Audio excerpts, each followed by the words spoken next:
Pinareho, Dan, please come in. Sinuspinde ng Land Transportation Office or LTO ng 90 araw ang lisensya ng driver ng SUV na sangkot sa viral road rage incident sa El Cavite. Ayon sa LTO, ang hakbang ay tugon sa direktiba ng Pangulo na papanagutin ang mga abusadong motorista sa kalsada.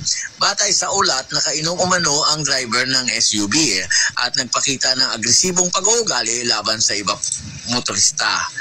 Dahil dito, agad na naglabas ng show cause order ang LTO laban sa may-ari ng sasakyan upang paliwanagin kung bakit hindi siya dapat patawan ng karampatang parusa. Ang insidente ay nangyari sa Aguinaldo Highway, Silang Cavite, kung saan sangkot ang isang Toyota Hilux at isang pampasahirong bus. Posibleng haharapin ng driver ang mga kasong reckless driving at iba pang kaugnay na paglabag. Ayon kay LTO Chief Assistant Secretary Attorney Vigor Mendoza, gusto nating malaman kung ang sasakyan ba ay nabenta o pinahiram. Sa pamamagitan nito, matutukoy natin ang tunay na pagkakakilanlan ng taong sangkot. Dagdag pa niya, mabilis ang aksyon natin dito, tulong ng LTO Region 4A sa pamumuno ni Adi Asuncion.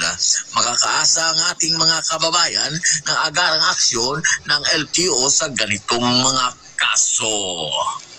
Mula dito sa Cavite, para sa Turbo Balita FM, Danilo Pinareho reporting.